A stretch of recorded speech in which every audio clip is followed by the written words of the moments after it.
Hi YouTube family. तर हा video मी याच्यासाठी बनवत आहे आता की आत्ताच 5 मिनटं आधी मी इंस्टाग्रामवर एक रील्स बघितली तर बघितलं त्या महिला काही दोघीजणी अशा रस्त्यानं गप्पा मारत चालल्या, बोलत रस्त्यानं चालल्या. तर त्या गावातला एक पुरुष म्हणजे एक मुलगा, तर मुलगा पण नाही म्हणता येत आणि पुरुष पण नाही म्हणता येत, म्हणजे चांगला तरी 30-35च्या आतमध्ये तो माणूस.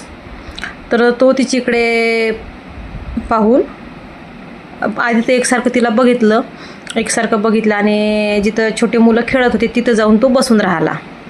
तर जे एक विधवा महिला होती तिच्यासोबत गप्पा मारत चाललेली, तर ते तिला म्हणले की ते विधवा महिला म्हणले त्या तिच्या मैत्रिणीले की चल बाबा मला घरी जाऊ दे, माझे मुलं बाळं उपाशी असणार, मी आताच कामावरून आले, दिवसभर थकून जाते, माझ्या मुलासाठी मला काहीतरी स्वयंपाक बनवायचा आहे.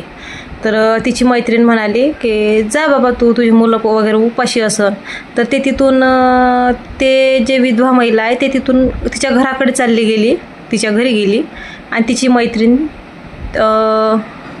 तिची मैत्रीण घरी परत चालली होती. तर जो पुरुष होता तिथं बसलेला तर त्याने तिला आवाज दिला, इकडे ये गं म्हणते. तर ते म्हणते काय झालं म्हणते. तर तो काय म्हणतो तिला, तर हे तर म्हणते विधवा आहे म्हणते, जे तुझ्यासोबत आता बोलत होती ते तर विधवा महिला आहे ना म्हणते. तर हे तर म्हणते कोणाहीसोबत रील्स बनवते म्हणते, हे कोणाही पुरुषासोबत रील्स बनवते, हिचं घर कसं चालत असणार म्हणते, हिचं कोणासोबत अफेअर तर नसन म्हणते, काही कोणासोबत असा काही चक्कर तर नसन म्हणते. त्याची सोच बघा त्या माणसाची. तर तिच्या मैत्रिणीने उत्तर काय दिलं त्याला, तर ते बोलले त्याला हे घे तिचा नंबर घे लवकर. तर तो म्हणाला नाही कशाला नंबर देतो मला तिचावाला. तर ते म्हणले नाही घे नंबर घे, तिला एक कॉल कर आणि तिला विचार की असं कोणावर बोट उचलण्याआधी तिच्या घरामध्ये तिचे मुलं बाळं जेवले का, उपाशी आहे का, तिच्या घरामध्ये अनाज पाणी आहे का. तर हे तर तुम्ही लोक कधी बघत नाही. तिच्या घरामध्ये सुद्धा असं म्हणजे झाकूनसुद्धा बघत नाही की ते उपाशी पोटाने झोपले आहे का, तिचे मुलं बाळं उपाशी पोटाने झोपले आहे का, हिच्या घरातनी अनाज पाणी आहे का, हे 2-2, 3-3 लेकराचं शिक्षण कसं काय करत असणार, शिक्षण पाणी त्याच्याकडे लक्ष नाही ना. तिला 1 रुपयाची हे असले लोक मदत करत तिला आणि वर तोंड करून दुसऱ्या महिलांना याला त्याला विचारतात, अरे हिचं घर कसं चालत असणार, अरे हे तर एकटी आहे, हे तर विधवा आहे, अरे तुम्ही तिच्या मागचे कष्ट बघा. मी आता रील्स बघितली ते इंस्टाग्रामवर आणि हे खरंच आहे, हे विधवा महिलांच्या बाबतीमध्ये खरंच आहे, 101% ही खरंच आहे. आणि तेच जर एखादी पुरुष असलेली म्हणजे तिला त्या महिलेला नवरा असू द्या, ते भलाई अख्ख्या आज याच्यासोबत उद्या त्याच्यासोबत म्हणजे कुठूनही फिरून येऊ द्या तिला. मी काय म्हणत आहे की प्रत्येक महिला तशी नसते.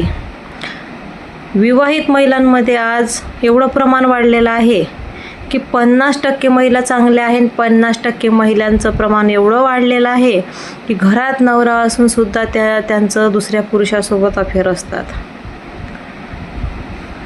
तर त्या महिलेकडे बोट उचलण्यात नाही आहेत का, तर तिच्या घरामध्ये एक पुरुष आहे, तिचा नवरा जिवंत आहे आणि एक झाकण म्हणून तो तिच्या डोक्यावर आहे, एक झाकण म्हणून तिला सांगायला आहे की नाही बाबा हिचा नवरा आहे, ही बाई तसली नाही आहे, हिला तर नवरा आहे.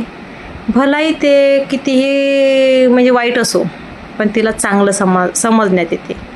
आणि एखादी विधवा महिला कितीही ती चांगली असो, जीव तोडून सांगत असो लोकांना की नाही बाबा माझं चारित्र्य चांगलं आहे, माझं कॅरेक्टर चांगलं आहे, मी कदा कोणाचा 1 रुपया घेत नाही, पण हा समाज असा आहे, हे लोक असे आहे की त्या स्त्रीकडे बोटं दाखवतात.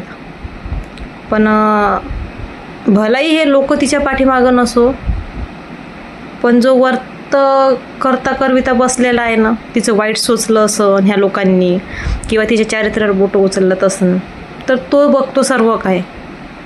म्हणून त्या विधवा महिलेला कोणाला सफाई द्यायची गरज पडत नाही की हे स्त्री कशी आहे, कारण की आज तो अनुभव मलाही आहे, मीही तशीच आहे. त्याच्यामुळं कोणावरही बोट उचलण्याच्या आधी आपल्या गिरेबांमध्ये झाकून बघावं, हे माझं मत आहे.